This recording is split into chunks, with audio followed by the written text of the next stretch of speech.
everyone, and welcome to the Dribble podcast, your home for basketball in WA, with an inside look at the Perth Wildcats, Perth Lynx, and WA basketball throughout the 2021-22 seasons. My name is Craig O'Donoghue from the West Australian newspaper, and throughout this year, I'll be joined by a host of guests to provide you with as much insight and entertainment as your basketball brain can handle. In this week's episode, we'll be speaking with Perth Wildcats big man and dual NBL championship winner Majok Majok as he prepares to face the club he won his first title with and confront NBL MVP candidate and very good friend Joe Lual-Acuil. Plus, we're lucky to have the only player in Perth Lynx history to win a grand final MVP award, Tanya Fisher, to discuss that historic night 30 years ago, her life in basketball, and her thoughts on the current team's prospects of ending the championship drought. There's been a little bit of basketball being played by our WA teams at the moment. We had the Lynx on Saturday, then the Wildcats on Sunday, then the Lynx on Monday. We're recording this podcast on Tuesday. Lynx are back on Wednesday. Wildcats play Thursday. They both got Friday off, and then they both play again on Saturday before the Wildcats play again on Monday. It feels like every second day, or almost every day at the moment, there's something basketball happening. So since we last recorded this podcast, the Wildcats have obliterated Adelaide 36ers and are now third on the ladder. The Lynx got embarrassed by last place Sydney Uni Flames to lose top spot, and then ran amok against Adelaide Lightning, the same team that took their position on top of the ladder. Suddenly the Lynx are ladder leaders again. And now we're preparing for 1v3 games for both the Wildcats and the Lynx. It's a grand final rematch for the Wildcats against Melbourne United, while the Lynx have a rematch against Adelaide Lightning. One man who has a huge assignment for the Wildcats is our guest today, Majok Majok. Welcome to the Dribble podcast. Hey, thank you for having me. Massive week for the Wildcats. You got Melbourne United on Thursday night. It's a rematch of last year's grand final. It's almost also a rematch of a pretty enthralling game last month. And based on everything we're hearing, the word defence is being thrown around by the coach and the captain today at training. What do you expect to see from the team? We're definitely going to have to come out and lock down defensively. Obviously, last time we played, we got up to a very good start, but then we kind of let our foot off the gas and let them back into the game with our defensive lapses. So this time around, we have to play defense for 40 minutes. So rebounding is going to be another massive factor in the game. You'll be facing Joe Lual-Acuil again without Matt Hodgson, and JLA is in some extraordinary form. His wife is heavily pregnant, and that could impact on him actually being involved in the game at this point. They'll have to wait and see. But how difficult is he to play against? He's having a really good year. He's feeling confidence. He's got the green light to shoot. He's playing very well. So, it's just going to be up to us, the bigs, to try and slow him down and make it tough for him. So I'm really curious about your relationship with him. It's amazing to think of how big this world is. You two are born 16 months apart, about a couple hundred kilometres away from each other in Sudan. Both moved to Perth. Both went to the same school here, Kingsway Christian College. Were playing soccer, then chose basketball, end up in America, back in the NBL, and you both won titles. Like, it's unbelievable to think of the journey you two have been on. Yeah, definitely. Growing up as kids, definitely had that same goal to play professional basketball. We're very close. Family relatives as well. So it's good to see him playing well this year. So were you being older than him? Were you a year ahead of him at school, or were you a couple of years ahead of him at school? Yeah. I was definitely a couple of years ahead of him. So where did the relationship build from then? Just playing pickup, during recess, playing basketball, whether it's on a Saturday, with a group of friends, just going to play basketball together. And also, we're family, really close family friends. So they used to come over as a family and we'll have dinner and stuff like that. So, yeah. So was there a bit of one-on-one in the backyard and things like that going on between you two? Back then, I don't think we were very much into basketball like that. Like I said, we grew up playing soccer, so there was basically a lot of soccer games going up in the backyard. But we kind of picked up basketball late. I find the soccer background intriguing. You're a 206 centimetre powerful beast, and he's even bigger at 2'11" and this athletic giant. There's only one non-goalkeeper in the English Premier League who's 2 metres tall, and you two big guys are trying to play soccer. It just doesn't go with what we're accustomed to seeing. Why were you drawn to soccer at that point? Yeah, like growing up, like the sports that was very popular around us was soccer, and that's what our friends were playing. Even my dad grew up playing soccer, so yeah, it was just what we were accustomed to. So who was responsible for saying to both of you, we reckon you could be pretty handy at basketball? Yeah, definitely my mom. Like she was like, you're pretty tall to be playing soccer out there. The one thing she told me is like, taller you are, the harder it is to fall. It's gonna hurt. So you might have to switch to where your height is in good use, which is basketball. So as you progress through the ranks, as I said, you end up in America, he ends up in America, and you both followed a slightly different path to the NBL. How did you maintain that relationship while you were overseas, or did you even maintain it, or was it built back up again when you both got back to Australia? No, we always, stay in touch wherever someone is at. Not as much as we would like, but everybody just kind of went their own way, doing their own thing, and now back in the same league, which is pretty cool. So how big's the rivalry personally between you two as you prepare to come up against each other? Yeah, definitely.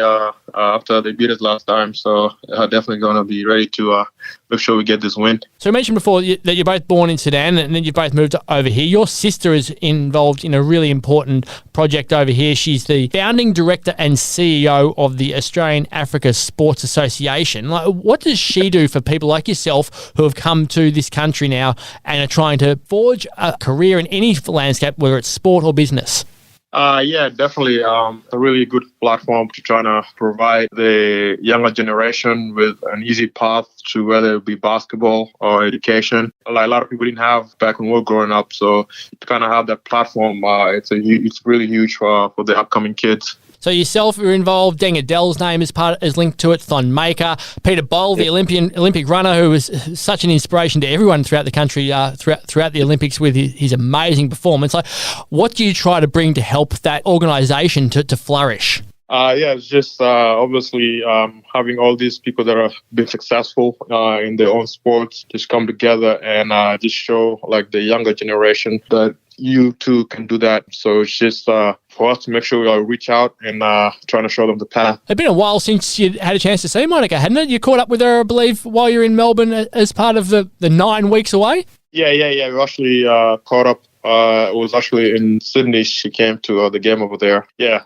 So I hadn't seen her for the last 2 years just because of COVID. So it was really good to catch up. It's ironic, isn't it, that all the rest of the team were all disappointed they couldn't catch up with their family in Perth, and you were finding family on the other side of the country. It has worked in different ways for people, hasn't it? The inability to cross borders from a family perspective. Yeah, definitely. It was definitely tough for everyone, but it is what it is. It's the hand we were dealt with, and it was just how to go with it. So it's been an interesting challenge, as we've said, for the team throughout the entire season. It was such a good win the other day, and taking your win-loss record now into the positive territory for being on the road. How's everyone feeling now that you're sort of settling back into a more normal lifestyle again?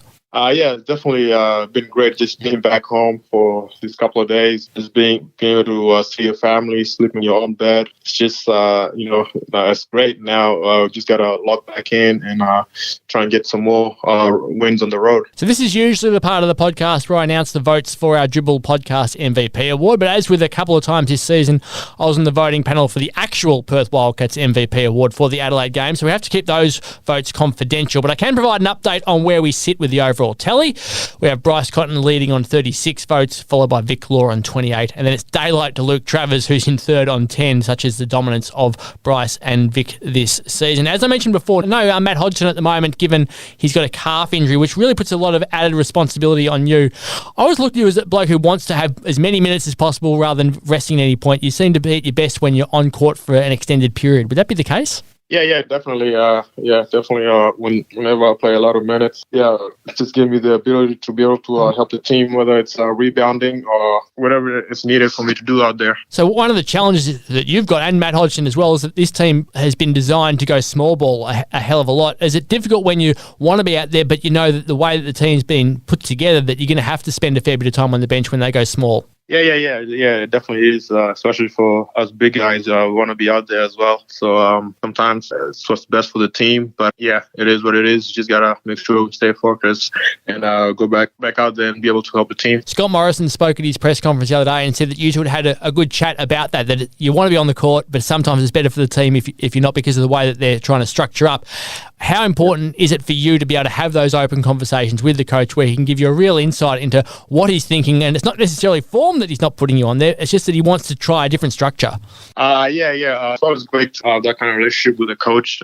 Be involved on what's going on and everything. Yeah, we trust him with everything we do. We just got to go out there and execute his plans. So what will your focus points be heading into this game against Melbourne, knowing that Joe's in such great nick and that they rebound so strongly? What do you have to set yourself to do in this game? One of the biggest things would be definitely rebounding. We're going to be short-handed without Majok Hudson, so I got to carry that load of rebounding the ball and also playing defense, stopping their bigs, and also helping out the guards on the pick and roll. So yeah, there's going to be a lot on the plate, but ready to do it. Every time I've interviewed you since you did the Achilles in 2020, we've always sort of said I had an Achilles injury at almost the exact same time as you. Had missed the 12 months, the big surgery and stuff, and we've often compared a couple of notes along the way about what it was like doing different things here and there.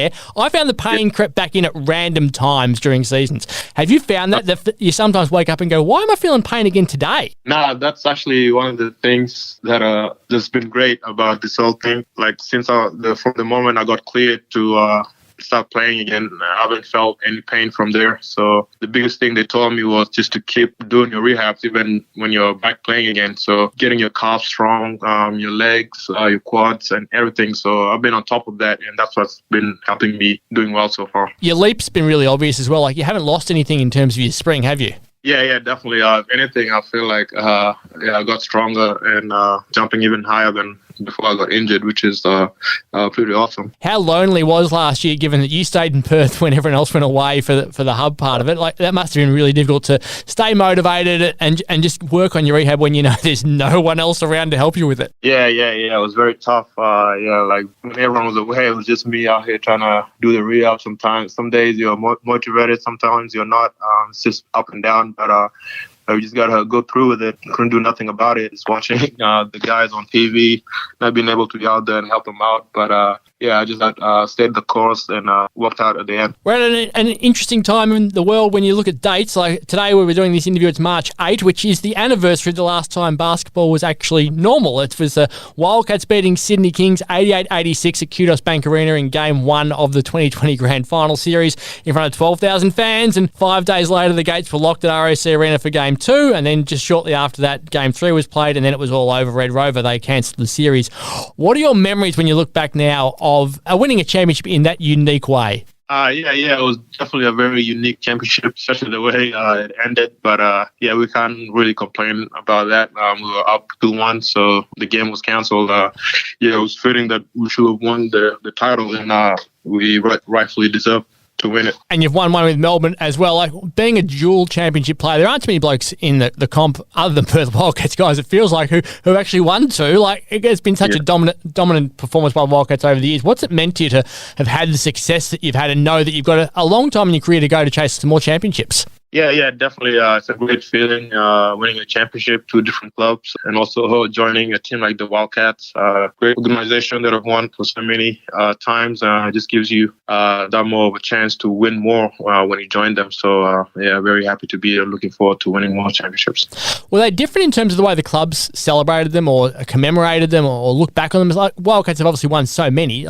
In the aftermath of it all, was there much of a difference between championship success and how it was celebrated by the teams? I wouldn't say there's much difference because at the end of the day, a championship is a championship. You're going to have to celebrate it when you win one because it's not easy being able to win one. Like all the teams are competing, you're trying to win one. And when you do come up on top, you just got to make sure you celebrate. So, yeah. How do you rate your chances of winning another one this season?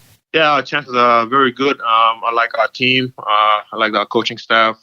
Trust them in putting us in a good position to win a championship. So we just got to continue to get better. That's the most important thing. We just want to make sure we play our best basketball towards the end of the season. So we just going to have to keep growing. And just finally, we have a segment on the Dribble called This or That. Just jump to either side of the fence, which you think when it comes to this question. And the question is, we're seeing such a rise in the standard of both the NBL and the WNBL in this country. We're still at 40-minute games after changing from 48 minutes a few years back. Like, do you think we're now at a stage where we could go back to 48 minutes, or do you think 40 minutes is the ideal length of time for a game? Definitely 48 minutes. And why? Why do you like that idea? Because I feel like it will give a lot of players chances, even the guys who don't play a lot, to get a chance to be able to get in the game with a 48-minute game. Is that a real challenge? Like, we've seen the bench guys get 1 or 2 minutes a lot of the time, and it's not a good chance to develop the game. We saw how good you became when you left Melbourne initially to go to New Zealand, then go over here. Like, if you're not playing, is it really hard to actually get better just based on training? It's hard because at the end of the day, you need to be able to get in the game. Otherwise, you're definitely not going to be able to get better by just training. Because otherwise, if you're training and not getting in the game, then you're not really doing much. Getting better. So, it's tough. 48 minutes would certainly add to people's careers, that's for sure, give them more opportunities. I'm sure Bryce would still spend 47 minutes on the court, but I'm sure there'd be plenty of bench guys who would enjoy it. Well, look, thank you so much for joining us. You're a brilliant story and may get even better later this season. Not too many people have won 1 NBL title, let alone 2 for multiple clubs, and hopefully, for your sake and for the team's sake, you'll be around the mark and trying to get a 3rd in a couple of months' time. So good luck for the rest of the season. Thank you very much. And now it's time to enter the lair, and we're heading back in time to speak to one of the most influential players in Perth Lynx history. She is part of an elite group of women to have won a WNBL championship for the club, but she stands alone as the only grand final MVP in Perth Lynx history. Tanya Fisher, welcome to the Dribble podcast. Thank you, Craig. It's a pleasure to be here. So let's start on that historic night in 1992. It's so long ago that Paul Keating was Prime Minister. Perth Wildcats have won only 2 titles. Shane's worn Test career had produced 4 for 386. I was in year 11 and our producer wasn't born. So if we go back there, it was the Waste Breakers at the time, they were known as. You beat Dandenong 58-54. What are your standout memories of the game? Well, my standout memories were, I can remember turning to Natasha when the final buzzer blew and looking at her and just going, thank God, because it had been such a hard year and such a transformative year for us as a team. I mean, we'd started, really getting some traction when Timsy came over, but that year was the first year that we were under the care and direction solely with Waste and driven by Tom Maher. We'd been through an extensive fitness regime to bring us up to that point. We'd endured, the start of the season. Then we had a month break because they had the Barcelona Olympics in the middle of it, which Timsy and Robin were involved with. So we had to survive keeping up a training regime over the month, a bit similar to what the girls are facing these days as well with the way that the schedule is. And then finally playing the grand final in October. So it was a really long season when you look at the fact that pre-season started in January. You mentioned names like Timsy, Robin, Tom Maher, like Michelle Timms, Robin Maher, Tully Bevilacqua was in that group as well, and Tom Maher. They're iconic names in Australian basketball, and you were quite young at the time. What was it like to be hanging around those sorts of people as a young person?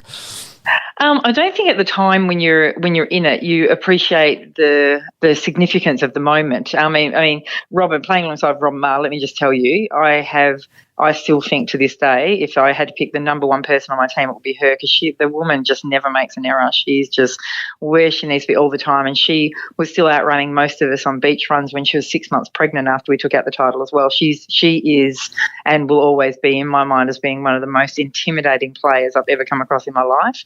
Timsy we've been playing with for 2 years by then, so we were well accustomed to her quirky sense of humour. But again, she's just unbelievably inspirational.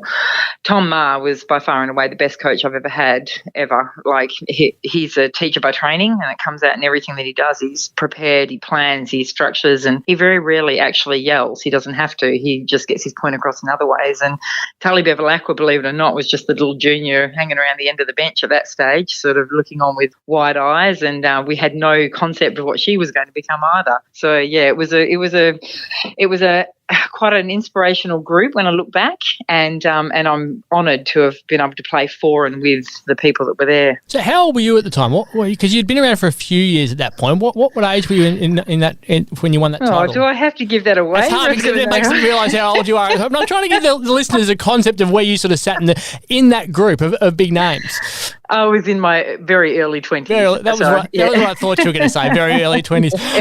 So when you look at information about the game back then is quite hard to find because there aren't a lot of records, unfortunately. But what I've been able to find in our library is you scored 15 points, 11 of them came in the first half, and a match report described you as having a swag of rebounds. Can you talk about your game specifically? I think that, look, they had a hard time. We had a really, you look at the first five that we had an extremely skilled group.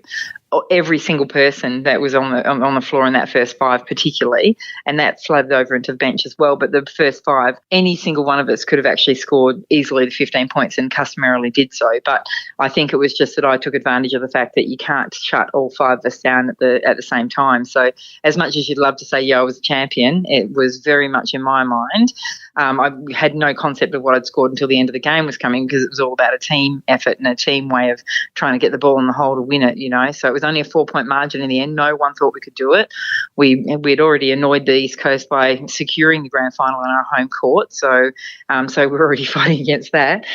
So I remember the game. It was tough. It was unbelievable, and I'd see my own performance only as a reflection of what that group was then. It was just an amazing group. It's so hard to win at any level of sport, and you went so close again a few years later. You had a 1-point loss in another grand final, got down to a final 3, then lost another grand final to a young AIS team that included Lauren Jackson and half the Opals team for the future. Like, how do you reflect on winning one and then being so close to others? Like, a lot of people say that they only look at the losses and they're the ones that they wake up remembering every single day. Do you celebrate all the time that you won one, or do you look back and in frustration you didn't win more, like a lot of professional athletes do? Oh, God, that's a tough question. You always remember the losses hurt the most, but they're meant to hurt the most because the wins are so much fewer. Like they're the ones that you're lucky if you get a handful of them in your lifetime because there's only one going at the end of every season.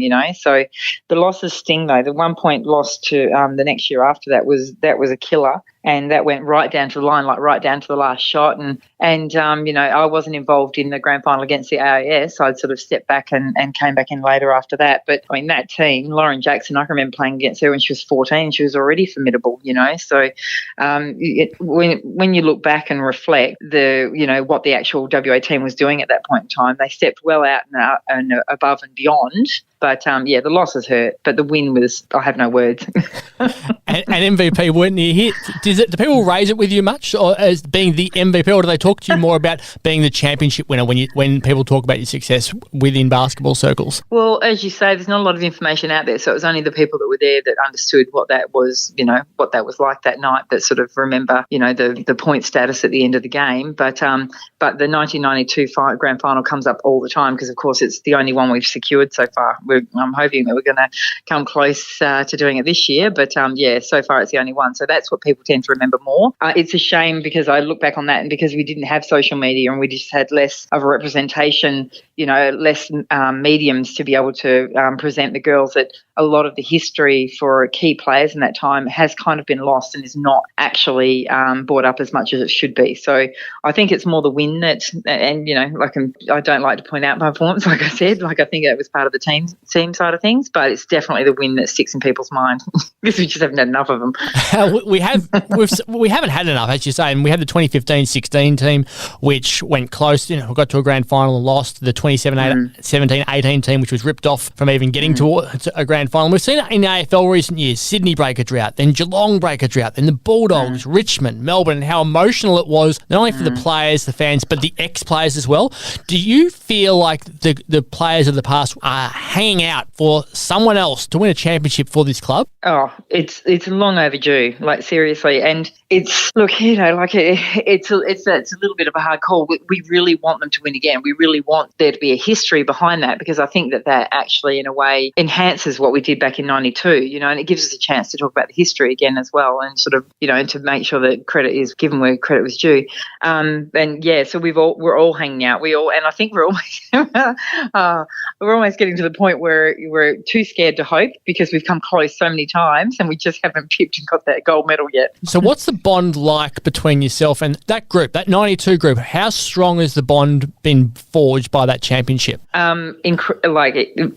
look, it's still there today. It's still there in the respect and the connection that we have with Timsy and Robin. The hardest part about that bond is that it was such a successful group that they ended up spread out all over Australia. So it's, but thank God for social media and Facebook and ways to keep in touch now. So we're all parts of the same group and all parts of the same conversation. Tasha Barges was based up in Port Hedland for years and her job up there, and so I got to visit her when I was up there working, which I can consider myself extremely blessed to be able to do so, to be able to catch up with her about 3 or 4 times a year, which is fantastic. So the bond is always there, and it transcends like even a word like friendship, because only the people that were in it can understand what the cost was to actually bring that home. And you had a COVID-safe number of people to a house on the weekend to watch the Lynx play their first game back in Perth for a while. How many of those that number of COVID-safe people were from that group, and how many of them were from other groups you've played with and against over the years? Yeah, there was no one from that group. The group that I had was sort of people that were involved to get us to the point where we were competing in WNBL, and people that sort of came after that.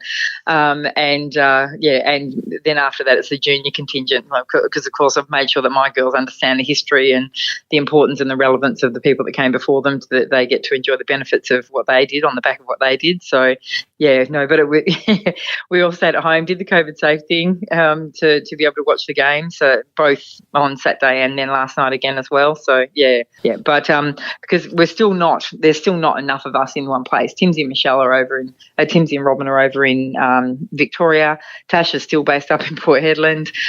Lisa McLean's the only one here in Perth with myself, and everyone else is spread out all over the globe. Tully, of course, is back in America. Yeah, it's a widely flung group.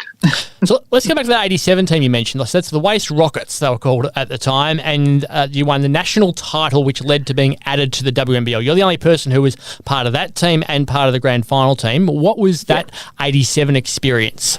Because we wanted to go into the WNBL, we were told by our East Coast counterparts that in order to qualify, we had to actually take out a Conference League title to do so.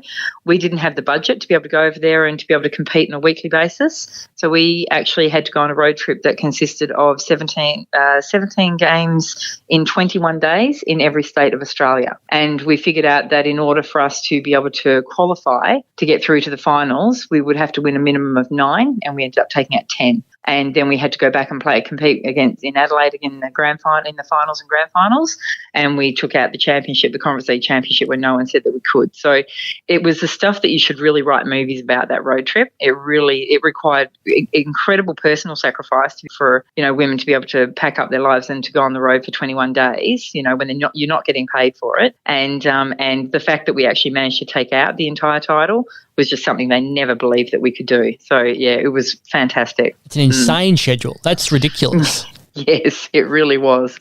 Yeah. So when you look at their schedule, this current team at the moment, like they were 8 games in 24 days, I think it was, and then it's going to be another 8 games in 26 they're working through at the moment.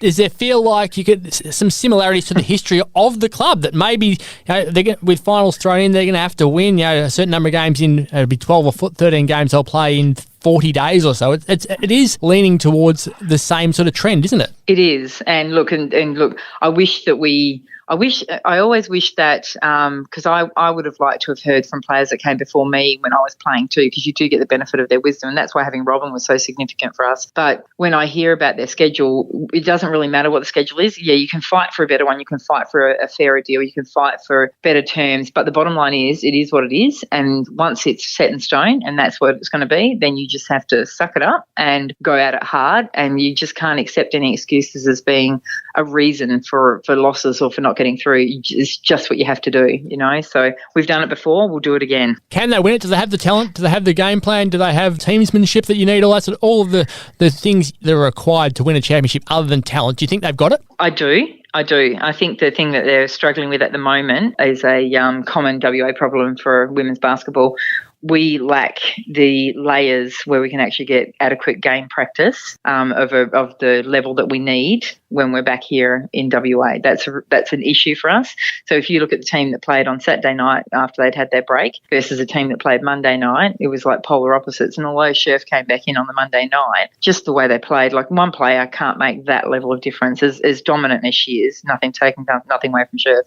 The team that fronted up to play Adelaide last night was a completely different team. team than the one that stepped onto the court on Saturday. So they just need to hold on to that, because that's grand final winning stuff right there. How do you rate Jackie Young at the moment as a basketballer? She's in some pretty damn good form. Oh, she's hit form at the right end of the season, and that's when it counts. And she was just she was amazing, absolutely amazing. They just really, really struggled to put a lid on anything she was doing last night, and that in turn frees up Sammy a lot more. And when they've got to actually put a lot of defensive intensity into Jackie, then Sammy gets a little bit more of a rein. And they've got Mabry coming back in as well, so they've got another chief scorer coming in. So it's going to be the more they have come back, and when they come back full contingent, the harder they're going to be to stop. So it was quite inspirational. Well, speaking of Young, it's probably not a surprise to see she'll appear in our Dribble podcast MVP votes for this week. So for the game against the Sydney Uni Flames, which wasn't great, it's fair to say, it was hard to find three, but we went one vote to Darcy Garvin for 10 rebounds, 2 blocks and 3 steals.